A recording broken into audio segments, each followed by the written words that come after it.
Ladies and gentlemen, if you haven't been living under a rock, you're probably aware of the March and March protests that have been going down across the country over the last couple of months, from your major city centres like Johannesburg, all the way down to your smallest little surf villages like St. Francis Bay. Local South Africans are starting to raise their voices and tell a story that has so far gone unheard. I'm here with Jacinta, who is the face of the latest protests, to hear about her, where she's come from, and what the marches have been like, what her plans are for the future. Jacinta, thanks for being here. Thank you for the invite. I want to start off talking about you. I feel like people don't know enough about who you are and where you've come from. So tell me about, elevator pitch, where are you from? What has been foundational to your character being formed? I'm from KZN. I was born in Eshowe. Moved to Kwamashu because my family relocated to there, but we still have a home Eshowe. Grew up with grandparents because my mom and dad separated because there was political war and the whole apartheid thing. So my dad ran away, grandpa stayed, and the family separated like that. So I grew up with my mom's side of the family, and they raised me. My grandparents played a very big role in shaping who I am. My grandmother was a Roman Catholic, so we went to church even if it was snowing, even though it doesn't snow in South Africa. It's just like a joke. But like, I'm just trying to paint it like how church was a big deal at home. They really believed in education, so everything was about church, education, church.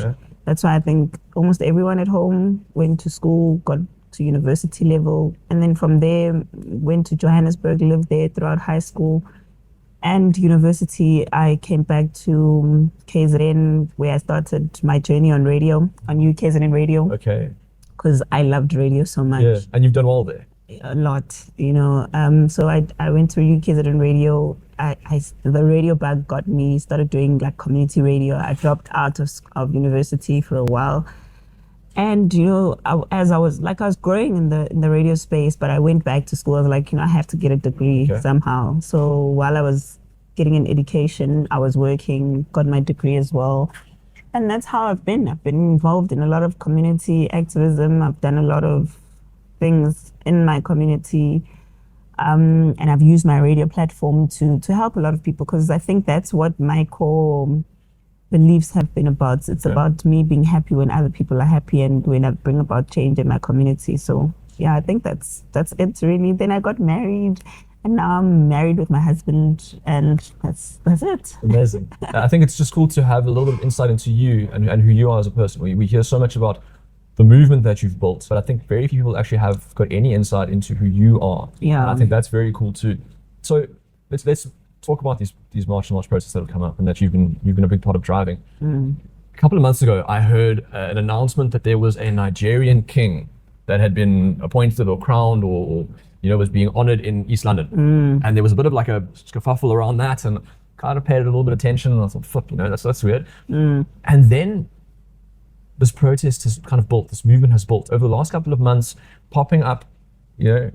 How did it start? What did day one look like? Where did this movement find its momentum, and what happened? Yeah, I think it's been a long time coming, if I can tell you. I've been, like I said, on radio for a while. I've had a large following, even on social media. So I used to use my social media for a lot of things. I mean, at once upon a time, I pulled off like a wedding for a couple that didn't have money, just using like radio and social media. So I've been using social media for a lot of things to bring about change in the community, etc. And then this one time, like, this thing was consistently bothering me. I was getting a lot of complaints from people about the issue of foreigners, especially Nigerians, etc., etc. But I just felt like it was a normal thing, to get normal complaints like I did on radio. But then, then it was on TV, and there was Sizotola every Sunday. I don't know if you know what Sizotola is. It's actually a TV show that shows drug busts. Okay. Every Sunday. Yeah. Yeah, so every Sunday without fail, there's Nigerians on TV being busted with drugs, etc., etc. And I used to complain about this. Is like my favorite show on TV. But I think the turning point of it all was when I realized that this is just more than just like your normal complaints, because I started having like these wild dreams of children being put in containers and taken out of the country. I used to have those dreams a lot, and I tell my husband like, no, probably because you just think about this a lot, or pray about it or whatever. Then I remember the last voice that I heard was like, if you don't do anything about this, next time it'll be your child in that container. And I think that day changed my life completely. Yeah. Because I knew this means that I have to do something about it. Interesting. But funny enough, around that time, when I was having those dreams, a lot of children are going missing, like weekly. Like sometimes even not even weekly, like 3 or 4 children a day. People, please help me find my child. I've lost my, etc., etc. And then around that same time, then the killings of the children from the food started happening. Yes. The spather shop. Yeah. Poisoned food. Yes. Oh, I lost it when that was happening. I was writing about it every day. Like, what? Yeah. The government needs to take this seriously. We were writing to the government. Why are you not taking this seriously? Like, children are dying. And remember, these snacks are not coming from local production. Yeah. They're coming from all those illicit goods that are coming in to our country unmonitored, etc. So I waited for the president to just say something like, profound, like something presidential. Yeah, this is a problem. We should do something 20-something children are dying. Like, do something about it. I was hoping he's going to say, you know what, shutting down spather shops until all the food is regulated. There's only going to be, suppliers that are, approved by government, something. The man goes on TV and says, let's register them. That's it. That's it. Okay. And we'll go and research into what that was the last time he ever spoke about that, all those children ever again. And so what was day one then for you? That was it. You It was a said you were on the combination radio, of right? that. And then I went on social media and I'm like, guys, I'm losing it with this man, And then everyone is like, guys, let's do something about it. We're always keyboard warriors. Come on, Jacinta, we trust you to do something, blah, blah, blah. Everyone on Facebook was like putting their trust in me to do something about this, because we're all outraged. We're sitting there on Sundays, always outraged, always sitting there, always outraged. Communities are complaining, outrage, but it's always on social media. So then I said, okay, guys, you know what? It's January now. I think I remember very well. I think it was in January. Let's do something now. There's March. Let's march in March. And that's when we started March and March. But started as March in March. I hear you. Then after our first March in March, now March is over, right? Yeah. Then everyone is like, okay, what's next? And then I'm sitting there like, March okay, in April. What is next? I was like, do we say March in April, March in June? I sat there like, gosh, what are we going to do? And then it just hit me like, okay, you don't have to change the march, because that's the important thing about it. Freedom was attained through marching. Yes. March must remain. Okay. So I said, okay, let's say march and march. Let's change the in to and. Yes. And then continue to march and march, which is a continuation. And I've heard the stories. Being on the ground, speaking to protesters myself, I've heard the mother who has lost her daughter to dirty drugs from a Nigerian gang. Prostitution. I've heard about the young man who has a matric or a degree and can't find work, and he goes home to his family and cannot provide, and he sees the Malawian or the Zimbabwean or the Mozambican or whoever it is with work, and he says, this isn't right. And I see or at least I hear of the slumlord syndicates that are hijacking buildings or RDP houses. I know that the majority of Zama-Zamas are undocumented illegals. So I see that. What do you think, if you had to summarize the pain points of the movement, what do you think are like the big? Sure, I think the most painful part of them all is a government that doesn't listen to you. I think that's the biggest problem here, because if the government listened to the people, we wouldn't be here.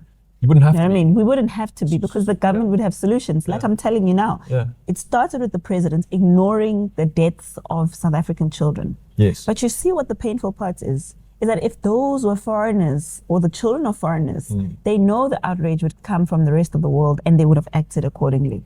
So we don't get the same, type of protection in our own country because the rest of the world is going to say, what about foreigners? That's why we're here. I've said this before. I think that what we are seeing with your movement is the natural consequence of a government that is unresponsive to the problems of its people. Absolutely. And if the publicly elected governing body, like the people that have been put there to serve as public servants, aren't doing what they're supposed to be doing, this is what comes up. Absolutely. What I have been impressed by is how peaceful it has actually been. In a country like ours that has the murder rate of a war zone, right? And I'm not saying that there haven't with anger. And I'm not saying that there hasn't been some isolated incidents, right? I know that there have been some people who have been chased away that have got papers.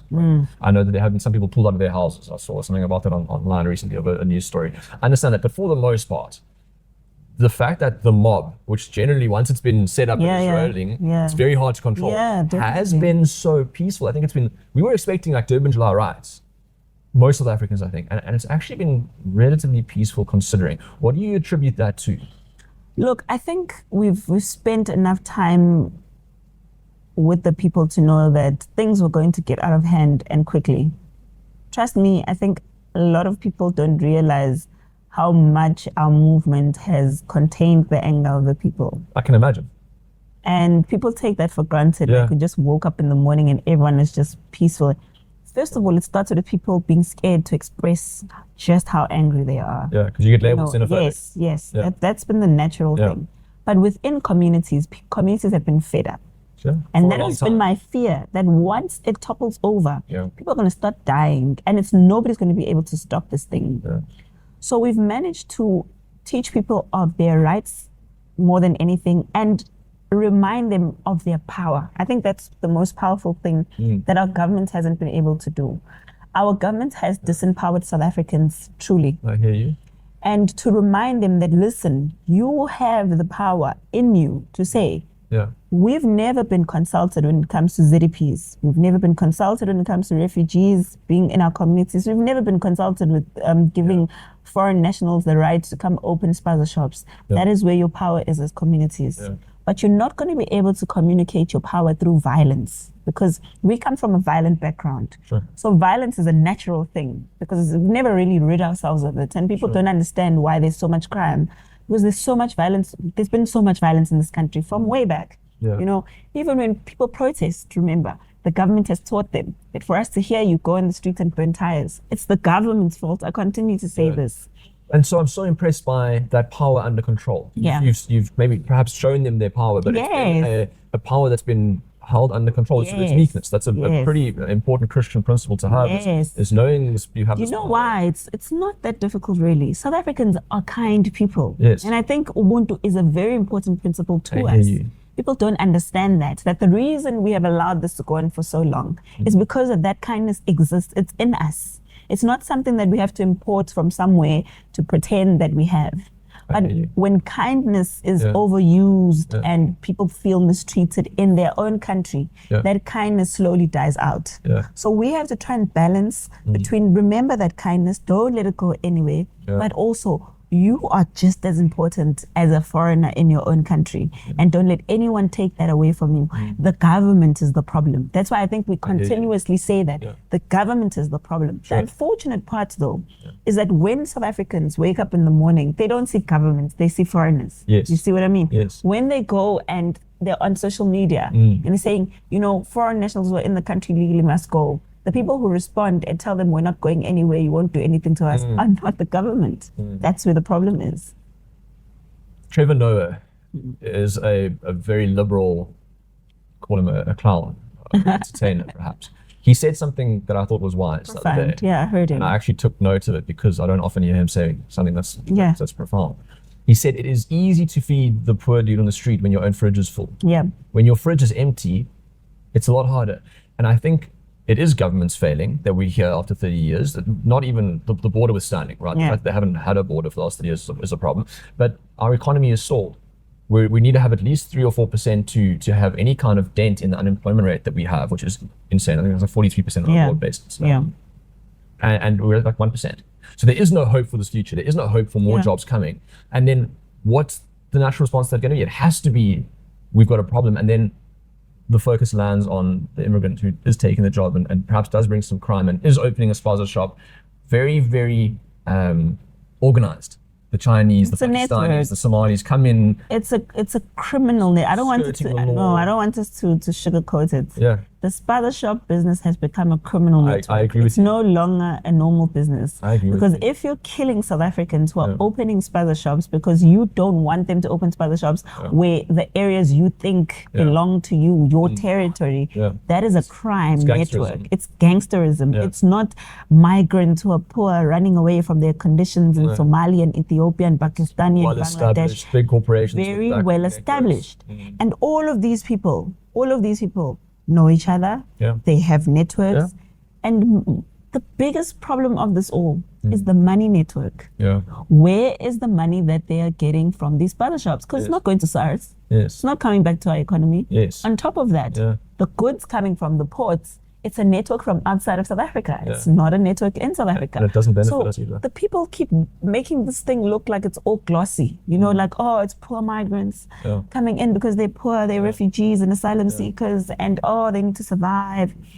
Why would we have more foreigners going to Home Affairs litigating the department to stay in South Africa and continue getting more rights than migrants actually should if they don't know what they're doing? They know exactly what they're doing.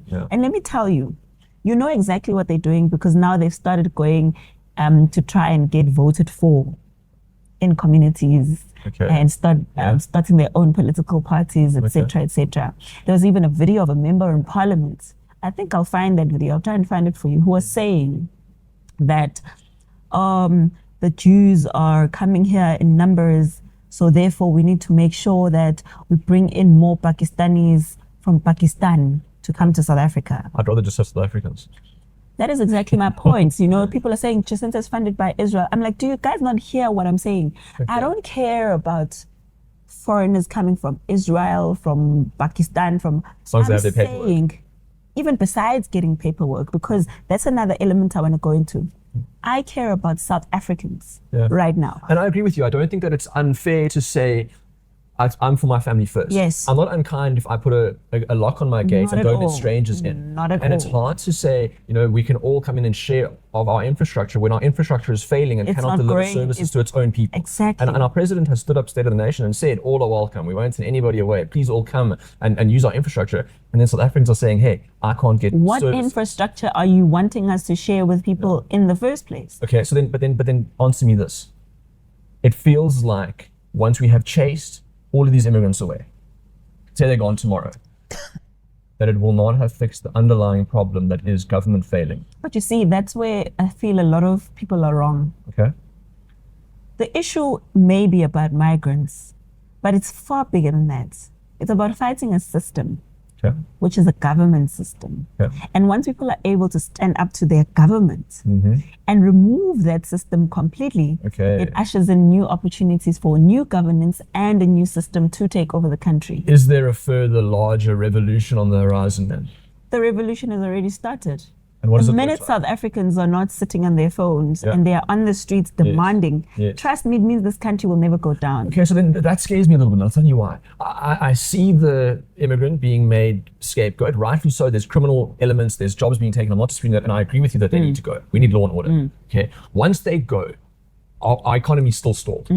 Right? There may be some more job openings, but the economy's still stalled. We still don't have the infrastructure. We've still got crime. Who's the next target? But you see, that's where the problem is. But who's the next to blame? There's no target here.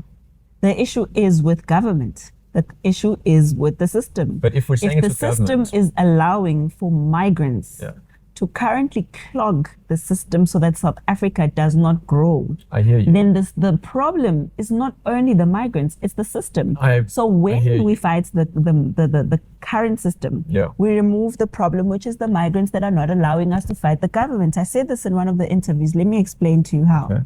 Let's talk about capitalism, for example, which is obviously we're in a mixed economy right now. Now, capitalism is the one system that has led us to come here where we are today, where we have millions of migrants that are unaccounted for because of cheap labor, right? With cheap labor comes how many other problems? Obviously, South Africans not working, the rich becoming richer, poor becoming poorer, poorer people become criminals because they need to survive. When they need to survive, they go, now they're going to end up fighting the rich. Obviously, that's a system, that's how it works. It's like a ripple effect. Yes.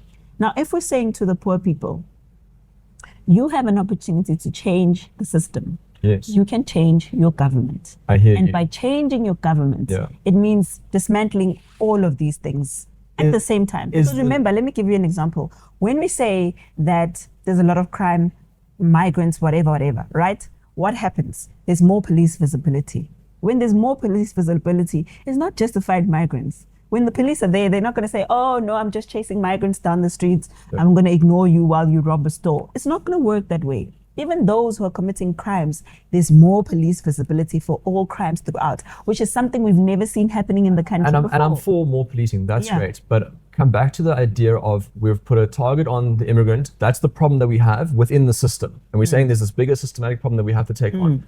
What stops us from then saying, you know what the next problem is? We're not putting white capital. No. They need to go next. There's always been a target on white capital. So that's the thing. So that's why the EFF So now is we've there organized and we're seeing movement, we're seeing our power, and we're rallying behind the revolution. And first we're saying immigrants aren't.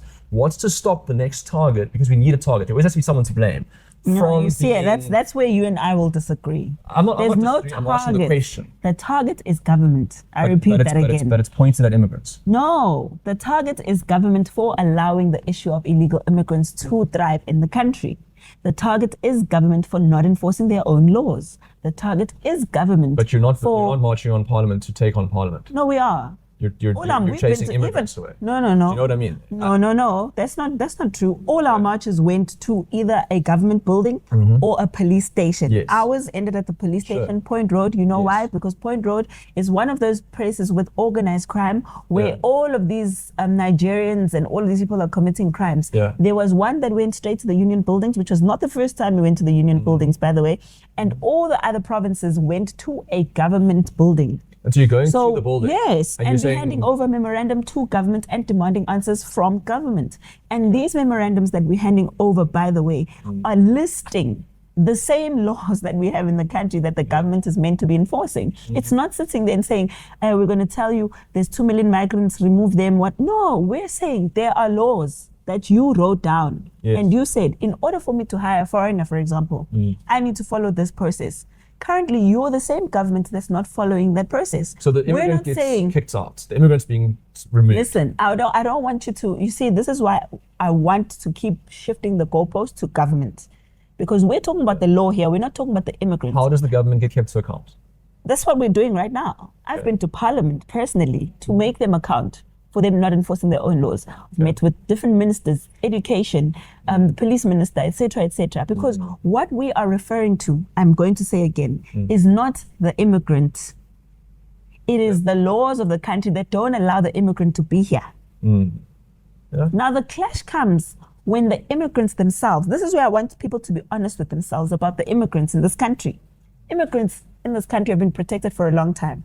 That they've gotten entitled, they've gotten arrogant, and they've gotten very brave, right? Sure. I saw some Malawians on the camera saying, you guys are coming. You are lazy, you are this and that. That's what I'm trying to say. Sure. So you can't expect that to not play a factor in people being angry. Because like I say, we are fighting our government.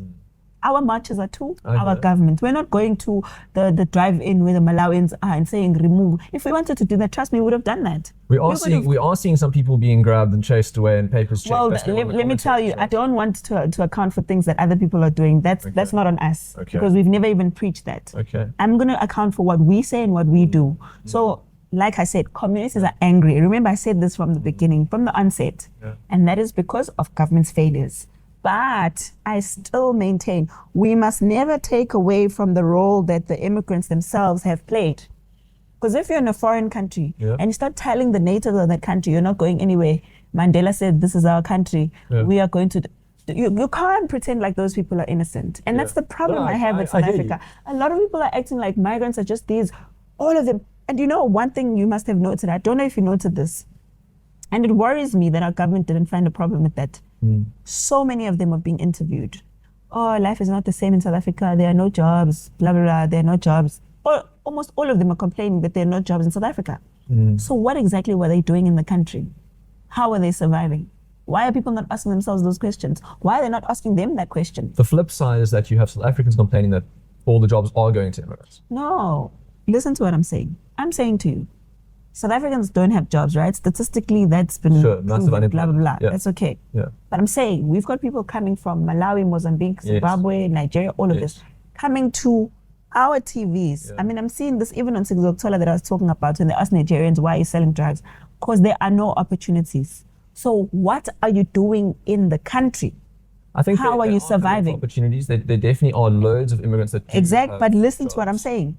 They're saying they don't have opportunities. There are no jobs. Yeah. So what are they doing in the country? How are they surviving? No, what means do they have to survive? And no, some of them are not surviving how because do you of think working. They're surviving? They're just committing crime. Sure, I don't think that you can say it's the vast majority. I'm not saying all of them. That's not what I'm saying. I would say it's not the majority. I'm not saying it's the majority, but I'm saying when you're on TV and you're saying yourself that there are no opportunities in South Africa, there's no means to survive. Why is nobody asking, so how were you surviving in South Africa? Nobody's been asking that question. That's my question. Yeah, that's a fair question. Tell me, what do you say to the South African or to the immigrant when the South African says, you're taking my job? Why do you think the immigrant gets the job? Look, I think there's a lot of reasons. I'll start on the lower scale of things, which is something that we know factually.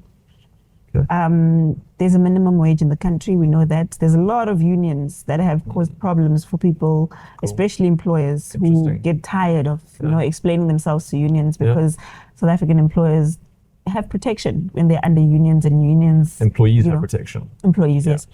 And then so our labor law is restrictive. Yeah, so our labor laws make it very hard to treat employees in a certain way.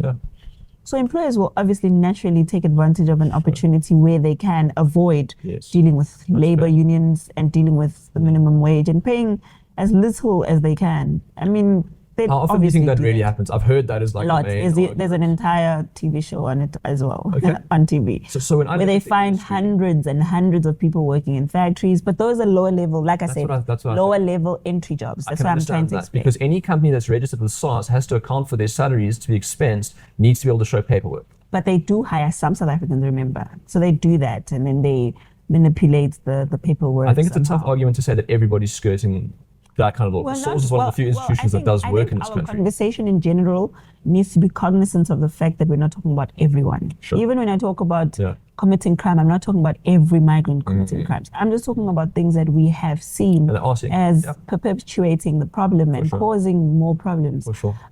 Of course, I know a lot of people will ask for statistics. There are no statistics because nobody's been doing research on the issue. So I don't understand these people that want statistics. That's the most ridiculous thing I've ever heard. Like, you don't go out and find statistics. Where do you think you're going to get statistics of how many people are working in factories, whatever? But like I said, there's an entire TV show where every week there's about 300, 400 people being removed from a single factory. I look at the private homes.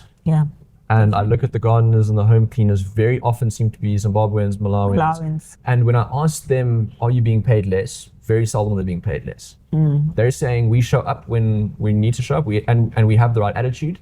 The South Africans are entitled. That's not true. I'll tell you why I think it is. Give me a second. I think that if you travel thousands of kilometers to come and find work, that's the only thing you're coming to work. You see, that's what I say. I don't have a SASSA grant to rest on. That's what I say as well. And I think that there may still be an underlying animosity and hate, especially towards white people, as being the problem that causes the South African to say, I definitely don't want to work with you. That the Malawian doesn't have. You see, I've termed this way. It's so unfortunate. I don't think South Africa really healed from apartheid. We pretend as if we've gone through it, but we really haven't, because sometimes as Black people, we have preconceived ideas of what a white person is saying to me. Sometimes it's not what they're saying, but sometimes it is what they're saying. You know what I mean? And some white people have never really honestly moved from their thoughts and their convictions that they had back then. So that's where the problem is. I always say the immigrants have replaced South Africans as the modern day slaves. Whether they want to agree with that or not is the reality. Because from what you're saying with the issue of I would push back on that idea. No, you can. You can. Everyone does. I don't think immigrants are, for the most part. There will be businesses who do pay less and take advantage of being able to skirt labor law. I get that. I don't think that it's majority of the companies, and then I think majority of the private families that hire help, they want someone who doesn't have an underlying level of animosity and is then paid the same for that. So let me correct you where I feel like you're wrong. That's where I was going, because remember, even during apartheid, the people that are working in homes were Black people. Sure. And majority, my grandmother was one of them. Sure. And they were treated very well, contrary to popular belief by some people. So the home issue for me is not really about the animosity that you're speaking about, because like I said, the garden boys, the maids, the domestics were South Africans. Cool. Even during that time of serious animosity where people were dying and being killed, etc., Cool. right? But this is why I want to move to modern day slavery. It's exactly what you mentioned, that Malawians, Zimbabweans, etc. First of all, their living conditions are not that of a family setup, right? So it's the same with Somalis, Ethiopians who are in these tuck shops. They live in those tuck shops. They breathe in those, they bath inside, they eat inside, right? Unlike South Africans, who when I work, I have to go back home to provide for this particular family. Yes.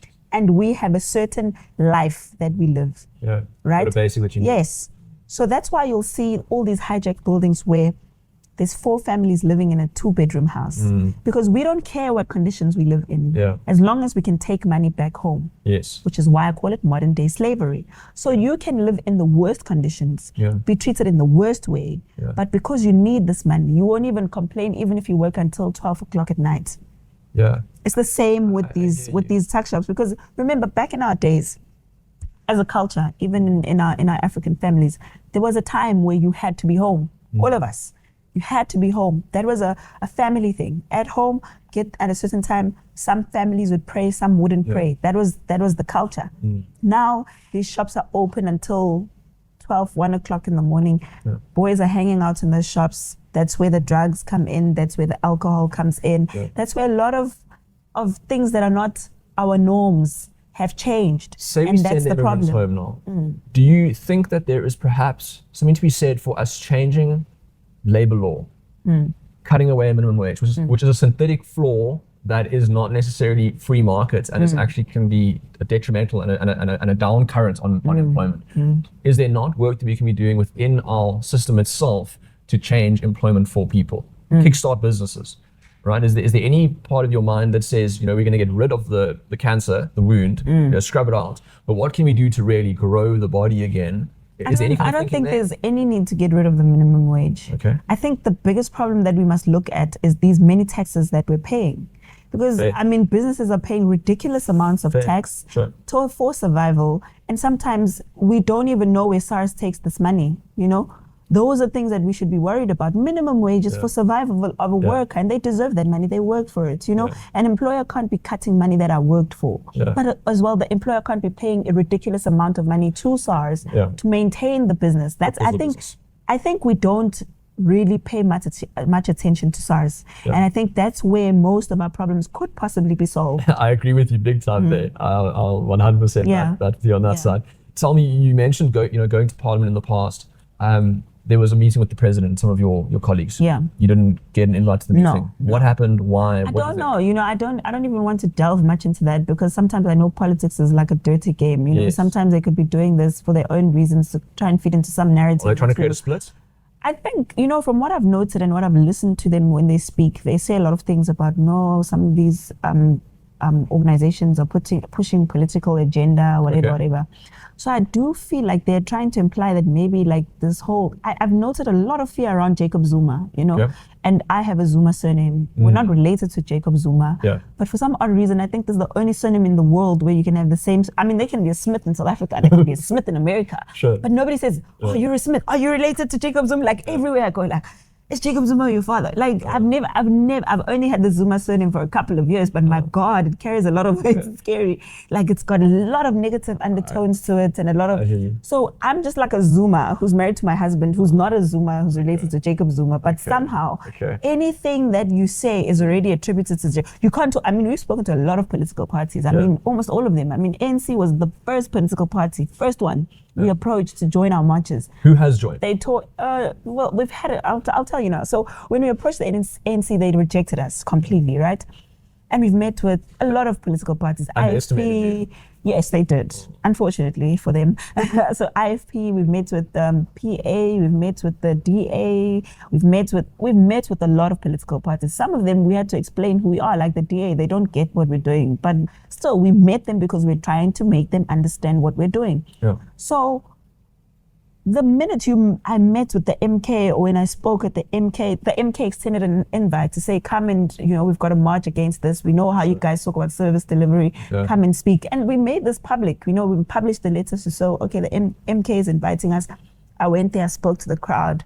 My God, it was a big thing, Yeah. But every time, like I went to an Action SA event, it was a big, but not as big as when I was with the MK. So I just sit there now, and I really feel like the ANC fears Jacob Zuma terribly. Do you think that the politician, who has climbed in, who has supported you guys, who are you seeing there? Well, we've got a lot of support from a lot of organizations, political parties. I've seen Patriotic Alliance at the marches. Top councillors. I've seen Action SA used to be Action Patriotic SA. Alliance. Gaten did a 360 on us now and saying we're going to be Is it Action violent. SA that I'm seeing? Yeah, it's Action SA in the Greens, definitely Action SA. Patriotic Alliance did a 360 So tell me what on Action us. SA is. Well, Action SA for us, I think they've spoken a lot of sense around the issue. They've been, you've seen Herman Mashaba not only just speaking about it, he was a mayor of Johannesburg for a while. Is it politics, or are they believers? Like, are they running the numbers for like local election let me explain. With Action SA, genuinely I know this is their standpoint, because when Herman Mashaba was mayor of Johannesburg, he did enforce a lot of change that was speaking to the issue of hijacked buildings. Even now in Tshwane, Dr. Nasipi Moya, it's the same thing. They're really showing that their IFP has been consistently on this issue, even from the time of Dr. Mangosuthu Buthelezi. He was the Minister of Home Affairs at one point, and he said, we need to control this issue. It's even in their manifesto. It's not just politics. There's actually, for some of them, it's not politics. We're not children. We're aware of those who will take chances, etc., etc. But we know where we stand on this issue, and we even told them, even with the IFP, Action SA, MK, whoever says that they're with us, we tell them, even when you come into power, we're not going to not hold you accountable just because we align on this issue. This is exactly when we will hold you accountable, because you can't walk with the people and say that you're going to enforce change, and then when you're inside, you turn around and not do it. So that's our point. That's our existence. They know this. They know every time we meet them, we say, we are going to be like your soundboard. Every time you move from what you've promised the people, we'll take you back.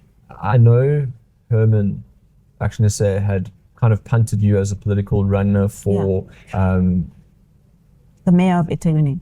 And you had said no in December. By May, you said there are a whole bunch of parties that are starting to approach. There's a lot. Have you got any kind of ideas towards politics at the stage? No. Why not? I think, I said this before, like, I'm trying to fight the system, as I've been saying. I don't think I'll win the fight if I'm in the system. Okay. I can For me, that. I think it's important to have people who are not, who can look outside without being inside. Yeah. That's fair. Because I know some of the people are willing to listen and reflect on the decisions that they're making, by listening to what the people say. Some are just not there. I don't disagree with your decision there. I think it's a good strategic move. Yeah. You are almost like this independent then. You're not climbing into politics, but you were invited 2023 to the International Visitors Leadership IVLP. Program hosted by the US. Yes. Tell me about that, because the natural question is going to be, are you a plant put in there by the states to try and bring some, destabilize, because there is this animosity between the states and SA at the moment. Yeah. Anything to that, or was that silly? That was 2023, by the way, when I went there. There was no Trump at the time. But it was still actually, good to put No. I think if you do a bit of research on the IVLP program, even the Nelson Mandela Washington Fellowship program, so many people who are in leadership today went through those programs. A whole lot of people. And none of them have assumed the stand that I have, actually. Some of them taken their own direction. And funny enough, I was laughing at the fact that they're claiming that when we went there, we went to learn about, I don't even know what they're saying. But when we went there, funny enough, to the program, we spent 3 weeks learning about disinformation and misinformation. And we went to radio stations, we went to the state departments, a number of them. But definitely not a controlled asset. To, I'm getting there. I'm going to tell you why it's so funny that people say it's a plant. Yeah. And a number of organizations, and none of them were there to shape our thinking or whatever. Because funny enough, at the time, we were questioning a lot of what America's doing. We even went to train about AI, and they told us, like, it's going to get bad. Like, AI is going to get really bad. Prepare yourselves, etc., etc. Now, the funny part about me being planted is that when we went to that leadership program, it was only African countries. So there's a representative from every single African country. So I'm trying to figure out in their head the dynamics of me being trained to be a plant. So was I? There was never a time where there was an American, a single American. Okay. All of us were from different African countries. That's fair. To learn Interesting. and share our inputs on what's going on in our country. I mean, I got to learn about the media houses in other African countries. This is what we do. Nigeria. That's why even today, some of them have reached out to me to say, hey, this is what's going on in South Africa. Yeah. Is it true? I mean, there's another one of our colleagues we went to at the time was from Burkina Faso, who I actually learned a lot about Burkina Faso outside of what's in the media from him. And we share, listen, this is what's really going on, this is what's not real, etc. And that is ideally what the program is about. I don't think America would take me to a program with other Africans so that they can come back and say other Africans must not be in South Africa as they claim. Fair enough. You know, it doesn't even make any sense because the people that I was with at that training, I can even call one of them here. We still have a group where we're all in that group together. We can call them today and ask them. Relations, not and ask them, guys, was there ever a time where Jacinta was alone with whoever it is that she was alone with? Or, because that thing was tight. I still have the schedule today. We never had a chance to breathe. And at the time, there was still like the whole thing of COVID. In the morning, we had to test for COVID. In the afternoon, test for COVID. There was a time where, you know, we were moving. We moved from different states. Traveling alone was like a headache. You move from one state to another state. Some days you just want to rest, but you don't because you've got to go to another studio, another station, and learn another culture, another language, etc., etc. So work with me. We've got limited time left. I want to get through 3 more points. Sure. My last kind of challenging question for you. Yeah. I understand the line that says this is a grassroots movement, grassroots funding. Black Buddy's got like 13K rands last time I checked. And then it's supposed to be organic. And yet I look at how it's played out and it looks so organized. And it is so expensive to do something like this, flights, accommodation, etc., etc. There have been these comments, you've answered a couple of times saying, are you Israeli funded? And you say definitely not. But I know of guys like, you know, a Martin Marshall, who is a Jewish dude, born in Durban, living in Sydney, made his cash in gaming and gambling, is the largest single donor to Action SA. Gave him about 5 bar. Was the largest donor to all South African parties in between 21 and 23. I think he was like 16% of all contributions. Is there nothing like that behind the strings? Are you saying we're completely grassroots, completely organic? There is nobody behind us playing puppet master and pulling the strings here? Like it. You know, I say this a lot. I wish someone would fund us. Okay. Then you would really know what a protest is. Okay. First of all, there's this misconception that somehow I was this poor struggling person who couldn't afford toilet paper before she started doing this. Okay. I'm not doing this out of poverty.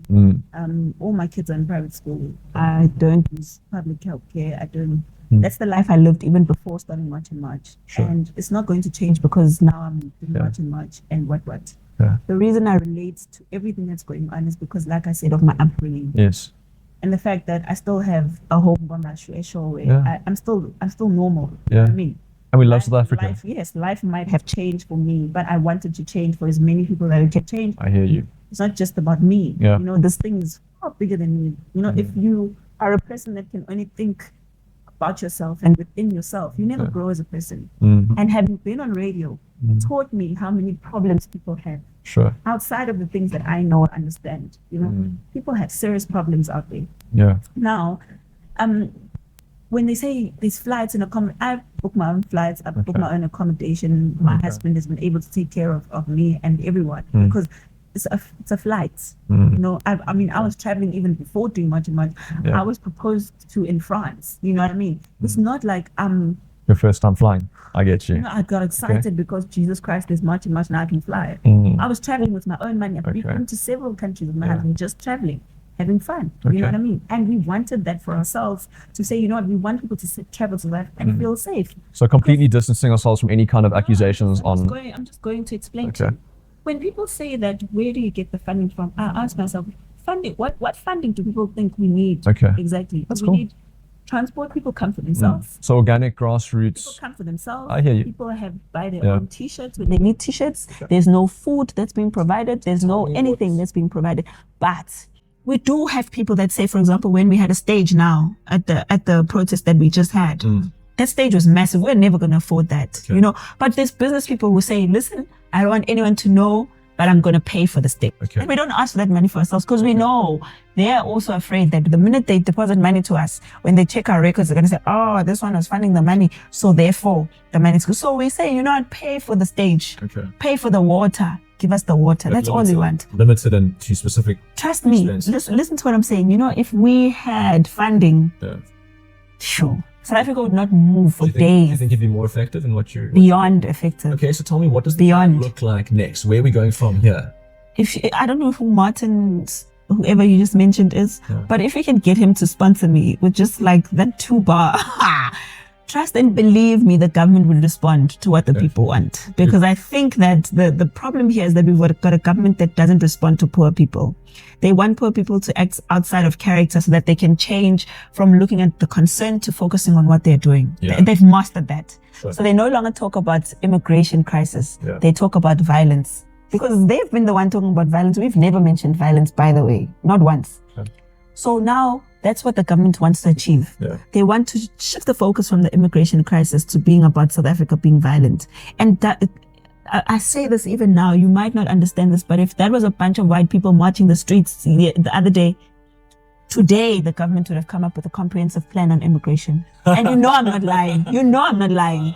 You know I'm not lying. If that was a bunch of white people there, trust and believe me, the story would have been different today. Cyril Ramaphosa ran to America when a few white people from AfriForum said there's a white genocide in the country. He responded like this. He jumped. He sent ministers and whatever. What is he doing now? Responding to violence. A violence that we've never had, by the way. He's not responding to the immigration crisis. I'm still saying they've never given us a solution to the immigration crisis until now. So you're a benevolent dictator of the country. You don't have to put anything through parliament. What you say goes. What is your solution? Me? What's your 3-step plan in terms of how we work? Simple. First of all, secure the border. We don't have a border. That's all we're asking for. Our border is operational at 25%. This is something we're told by border management. 25%, which means we don't have control of 75% of what's coming in and out of this country. That is ridiculous. And no country can survive that way. First of all, secure the border. Second of all, now you've got this problem of people that are already in the country. You can only solve that by talking to the countries that these people belong to. Fix your diplomatic relationships with these other countries so they can come and collect their people peacefully without fights. Because nobody who's in the country legally should be here anyways. Thirdly, fix your legislation so that it doesn't allow for a time where this must ever happen again. Those are the 3 simple, fast solutions. I like it. I agree with it. Thank you for the chat. It's been awesome to hear from you and hear your heart, hear where you came from and where you plan on going. All the best with what is ahead of you for this movement. I'm tired. I just hope it ends quickly. You know, if the government can say tomorrow we're doing those 3 things, I can go back to sleeping peacefully and just like never be seen in the media again. I'm so tired of people's opinions, people's dictations, people's assumptions and whatever. I can probably even go back to radio. You know, and just for what you have managed to do to stir up the people, to have impact and influence. Well done on keeping it peaceful and yet still having your say. You playing a big game, and it's been cool to watch. And I wish you all the best of luck for your future. Thank you. God bless. Thank you. I appreciate it so much. Thank you. Cheers, man. So,